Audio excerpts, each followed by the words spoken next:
discutimos o problema do capitalismo, o problema da economia de mercado. Nós temos agora um painel sobre a outra aba das nossas provocações temáticas gerais do evento. A aba da democracia. Muito se tem discutido sobre a realidade contemporânea da democracia, sobre o suposto desafio que estaria sendo feito a ela pelo populismo emergente. E o fato é que o desenvolvimento de um sistema representativo e da participação da sociedade no processo decisório é um dos grandes dilemas, um dos focos de tensão, de questionamentos e discussões dos últimos séculos, em que o liberalismo que nós sustentamos entra nos holofotes nas discussões da modernidade. Para tratar desse tema, do significado que a democracia deve ter para os liberais e das suas perspectivas para o século XXI, nós temos dois convidados. Um deles está estourando aí, um olho em vocês, um olho no Uber, está chegando aí. Então a gente começa, como já era previsto, pelo outro, né? Nosso amigo, professor Paulo Emílio de Macedo, pós-graduado em Direito Internacional, ele que atua como professor no FRJ, publicou diversas obras, e a gente precisa dizer, né, filho do nosso lendário personagem do Instituto Liberal, que já foi mencionado aqui pelo nosso Alex, professor Biratã Borges de Macedo. Então, com vocês, professor Paulo Emílio, brindando o Instituto Liberal.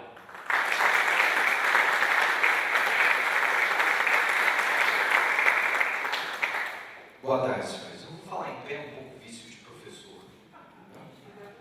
Então, falar com vocês um pouquinho sobre a democracia depois da Segunda Guerra Mundial, perspectivas para hoje. O primeiro problema vem com o próprio nome da palavra. Democracia não é uma expressão unívoca, ela é bastante ambígua. Né? Para citar como exemplo, todas as repúblicas socialistas do leste europeu se chamavam de democracias populares. Né? Certos políticos brasileiros aqui no Brasil já chamaram a Venezuela de ultrademocrática. Então, peraí. Existe alguma democracia que então seja liberal? Que tipo de democracia queremos? E por que queremos ela? Né? Qual é a estrutura, esta engenharia constitucional que permite que um determinado sistema de governo seja democrático e, mais especificamente, seja bastante afim ao liberalismo? É isso que eu vim falar um pouquinho com vocês. Tá? Para os senhores terem uma ideia, na década de 30, né, quando se falava nas democracias de tipo ocidental, nas democracias comunistas, né, quem pensou na expressão terceira via foram os nazistas e fascistas. Eles se propunham como uma terceira via à democracia, né? Muito antes da terceira via proposta, né, no final da década de 90, no Labour Party britânico. A expressão terceira via designava fascismo e nazismo, né? Porque afinal de contas ninguém estava também muito afim das democracias ocidentais e das democracias orientais. Né? Qual democracia então que é liberal? A expressão democracia, obviamente, nasce dos gregos antigos e é uma questão para designar a famosa teoria aristotélica das formas de governo, né? O governo de muitos ou de todos. Então, você deve conhecer a tripartição, ela é bastante conhecida. Né? Monarquia, governo de um só, aristocracia, governo de alguns e democracia, governo de todos. Né? Aristóteles ainda previa que essas formas poderiam se degenerar, na medida em que, em vez de buscar o bem comum, o governante poderia buscar o bem próprio. E assim, a monarquia poderia se degenerar numa tirania, a aristocracia, no dado momento em que, em vez de buscar o governo virtuoso, começasse a buscar o governo do bolso, se designaria uma oligarquia e a democracia ficaria nela mesma. Para Aristóteles, a democracia era dos governos virtuosos a pior das formas de governo e dos maus governos talvez a melhor. Porque afinal era o governo de todos. Mas a democracia grega era um negócio muito diferente do que nós temos em mente. Eram cidadãos na Grécia apenas os homens adultos. E todos eles conseguiam se reunir numa única assembleia e deliberar sobre todos os problemas da cidade. Isso não era mais viável. Um dos grandes pais da teoria democrática moderna é Jean-Jacques Rousseau. E Jean-Jacques Rousseau, inclusive, ele começa a questionar qual seria o tamanho ideal para se ter uma verdadeira democracia, porque Rousseau não acreditava no Instituto da Representação. Não há possibilidade de existir mandato, porque no dado momento que você elege alguém para falar em nome de você, ele está falando em nome dele mesmo. Ele não está, no fundo, falando em nome de você. Esse é um problema. Então, Rousseau questiona qual seria o tamanho limite que uma determinada sociedade deveria ter para que pudesse ser implantada a democracia. Paralelamente a isso, havia uma outra coisa que os antigos nos legaram, que era a chamada teoria do governo misto. Era muito louvada na Grécia Antiga a Constituição espartana, porque era uma Constituição muito longeva, e ela não degenerava com facilidade. E aí, um autor chamado Políbio disse, não, é porque a Constituição espartana e outras cidades conservam um pouquinho dos elementos de cada uma das formas de governo. Você teria um elemento de democracia em que todos lá deliberavam, mas havia o tirano que tomaria o poder nos momentos mais cruciais e emergenciais da nação e depois ele devolveria. O governo de Roma tinha isso. E haveria uma assembleia que representaria o princípio aristocrático, o Senado em Roma. Esse tipo de forma de governo, embora não tão boa quanto a monarquia, ela não degenerava com facilidade. Ela se segurava mais da corrupção. E por corrupção, eu não estou falando apenas da corrupção do bolso, a corrupção como degradação natural. O interessante é a forma como o Políbio explica como deveria então ser essa Constituição ideal. Essa Constituição ideal deveria ter cada um desses elementos da mesma maneira como se eles estivessem em forma de freios e contrapesos um em relação ao outro. Já ouviram falar nessa expressão, freios e contrapesos um em relação ao outro? É óbvio que já. Isso está no Espírito das Leis de Montesquieu, quando ele preconiza a sua famosa teoria da separação dos poderes, poder executivo, legislativo e judiciário. Ele também imaginou que esses poderes estariam numa forma de freios e contrapesos. Essa é a clássica doutrina liberal de se fazer uma engenharia emocional para limitar o poder. Você coloca o poder contra ele mesmo.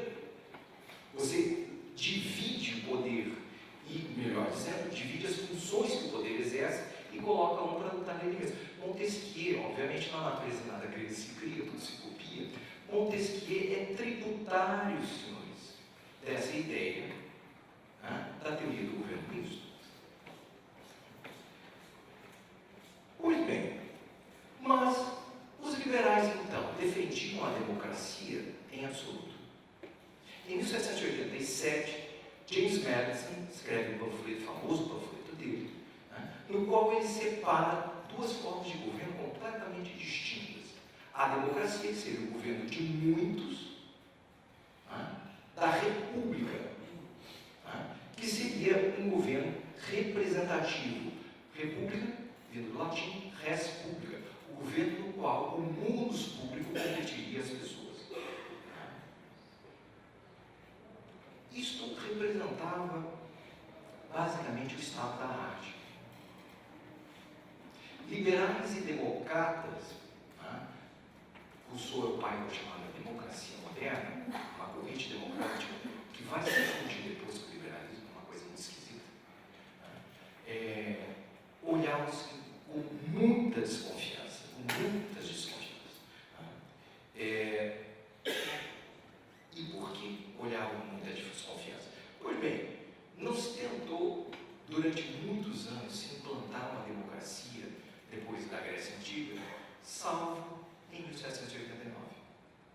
Em 1789, quando houve a Revolução Francesa, Robespierre chamou o governo dele de democracia. Pela primeira vez, a democracia volta ao léxico político. Nós temos um outro nome para esse governo Robespierre, governo do terror. Terror institucionalizado. A expressão democracia fica muito corroída, então, por essa nomenclatura que o Robespierre traz, ela fica muito corroída e ninguém mais tem coragem de usar essa expressão novamente para designar alguma boa forma de governo. Liberais, por sua vez, defendiam a república, o governo representativo. Inclusive, por quê? O que havia de diferente entre cada um deles? Basicamente a concepção de liberdade. Uma concepção filosófica de fundo que vai se refletir em vários institutos, chamada liberdade. Para os liberais, liberdade é basicamente um não impedimento. Eu sou livre à medida em que não tem outra pessoa, nesse caso, o Estado, o governo, impondo algum limite à minha ação. Para os democratas, liberdade significaria autonomia, autônomos, a faculdade de dar normas para si mesmo. Eu sou livre à medida em que eu dito as próprias ordens que eu sigo. Nós temos aqui uma diferença fundamental. Basicamente, a liberdade negativa e a liberdade positiva. Basicamente, os liberais estão preocupados em como se manda. O governo deve ter alguns limites ao seu poder. E os democratas estavam preocupados com quem manda. O titular do poder e o outro, os limites ao poder. É claro que essas duas concepções não são antagônicas. É possível haver esse casamento. E esse casamento houve. E eu já vou dizer quando que aconteceu esse casamento. Século XIX, metade do século XIX. Mas não são a mesma coisa. São institutos bastante diferentes. Inclusive, até a metade do século XIX, se você fosse olhar na literatura liberal, e a palavra democracia aparecia geralmente como um palavrão. Constant se refere ao programa, Benjamin Constant se refere ao programa da democracia totalitária. Não vamos nos esquecer, a maioria crucificou Cristo. A maioria é bem capaz de fazer coisas terríveis. Se vocês pararem para pensar, o que é o direito à propriedade? Se eu digo que eu tenho direito a esta água, eu estou dizendo que o resto da coletividade não tem o dever de não botar a mão nesta água. O direito individual é basicamente um direito contra a majoritário.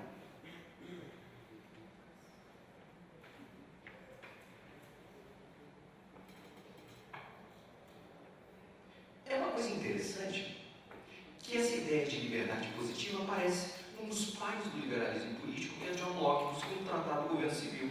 Mas olha só como ele aparece nele. Vou permitir uma citação. Um estado de perfeita liberdade para regular as próprias ações e dispor das próprias posses e das próprias pessoas como acreditar melhor, dentro dos limites da lei natural, sem pedir permissão ou depender da vontade de ninguém mais. Adivinha que tipo de estado que ele está designando ao falar isso? O chamado estado de natureza, que existia antes do advento do Estado Civil.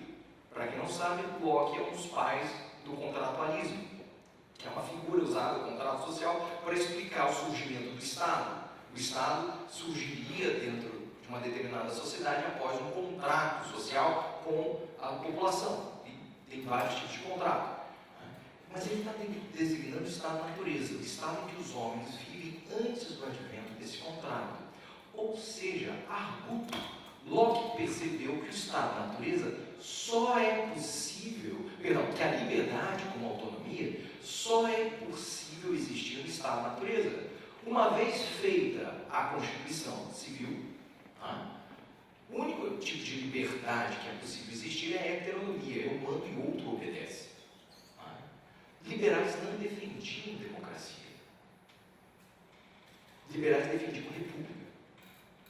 O termo, o governo defendido por liberais até o século XIX era república.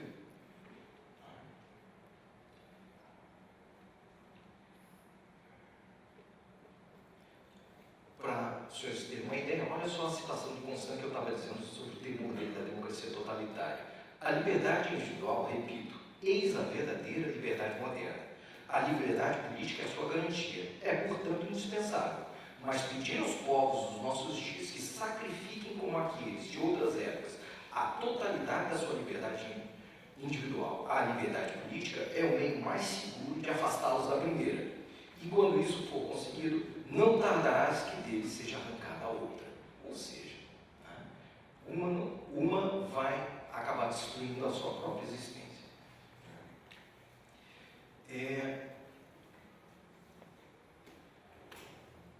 Como é que então essas duas liberdades acabaram se casando, Lucas? Como é que isso aconteceu? Esse casamento se deu com base em basicamente dois autores.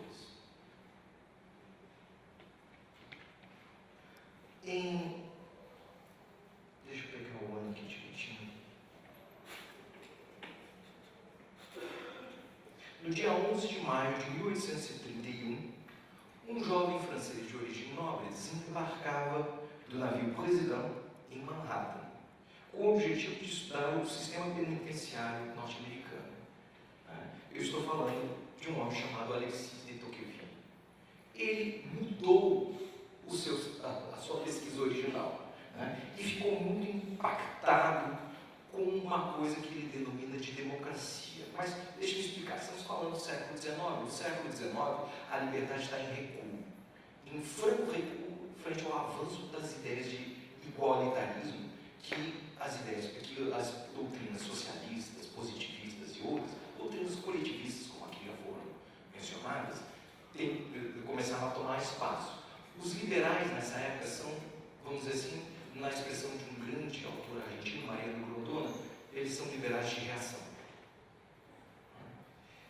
Então, quando ele denomina democracia, não propriamente o governo daquele país, mas um processo social de avanço da equalização das condições. Dessa forma, cito ele, à medida que estudava, Mariano Grondona sobre ele, à medida que estudava a sociedade americana, via cada vez mais na igualdade de condições o fato essencial.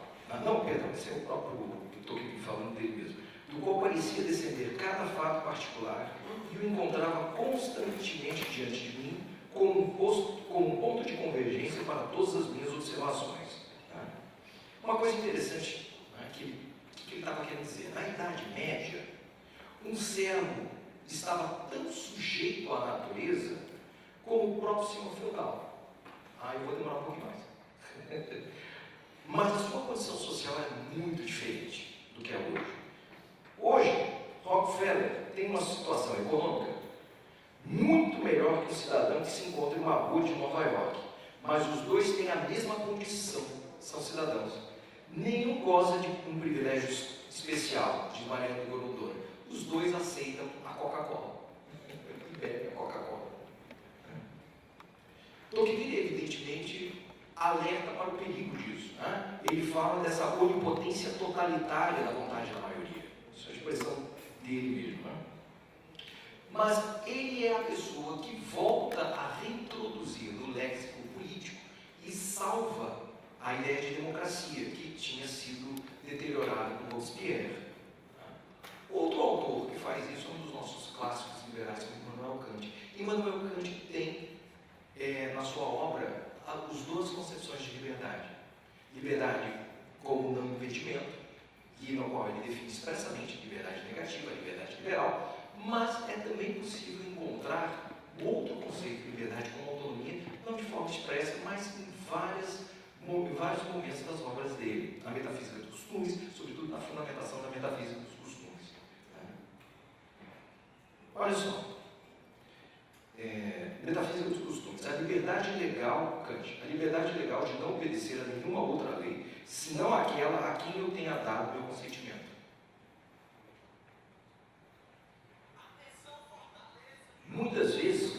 chegue a soar um defensor da democracia.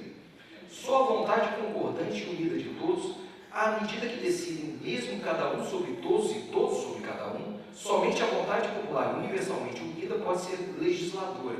Mas Kant é um defensor da República, como um bom autor da tradição liberal. E ele acreditava, então, portanto, no Instituto da Representação.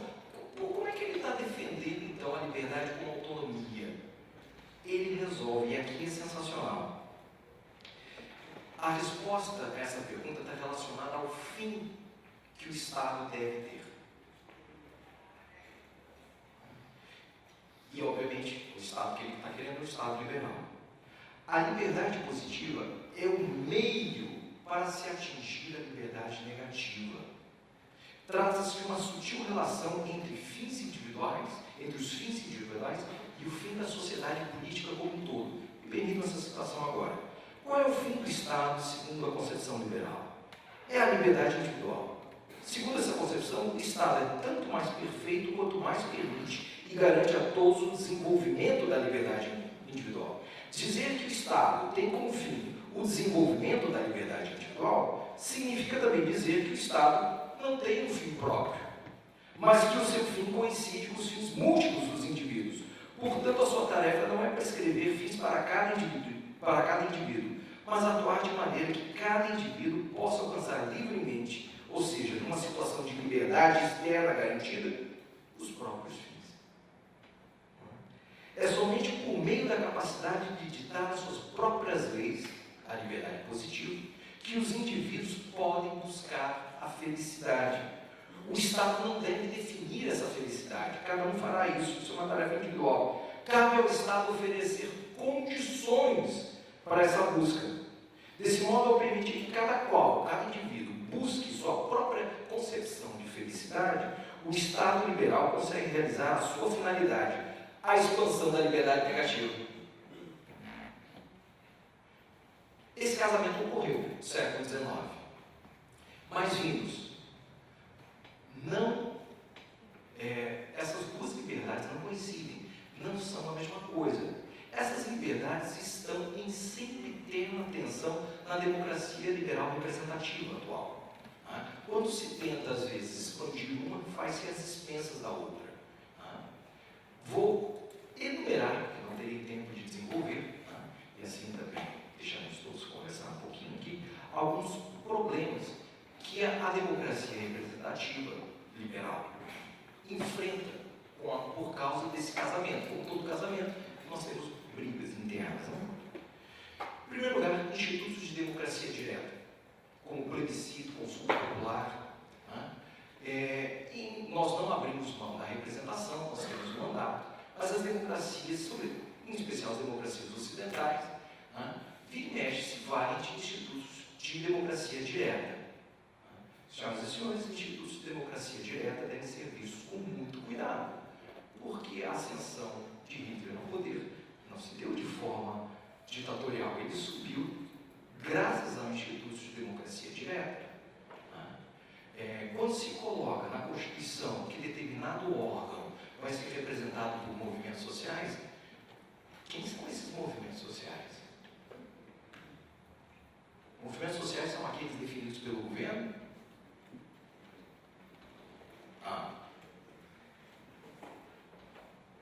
Liberdades individuais. Qual é a melhor forma de se assegurar liberdades individuais? Devemos colocar na Constituição um catálogo das mais diversas liberdades individuais e esperar que, num passe de mágica, o governo não viole esse catálogo? Ou devemos ter garantias correspondentes, ou devemos ter determinadas expressões que nos coincidam. Basicamente, há uma discussão muito grande entre o que Edmund Burke diz que seriam os direitos do homem, abstratos e genéricos, e os direitos do inglês, bem concretos. Eu sei o que significa o tribunal do júri, eu não sei o que significa o direito ao acesso à justiça. Olha como isso aqui é diferente. Então, deveríamos pensar em liberdades em termos macro, em abstratos, e assim, portanto, elas seriam universalizáveis, ou liberdades pensadas a partir da nossa própria realidade histórica. Isso também é um problema que surge, E, por fim, qual o limite desses direitos? Os direitos liberais seriam apenas aqueles individuais de propriedade, políticos, sociais, individuais, coletivos de terceira geração, quarta, quinta, sexta, como muita gente prega hoje. Veja que temos muitas questões a se decidir sobre que tipo de democracia queremos. O casamento não é perfeito. Muito obrigado.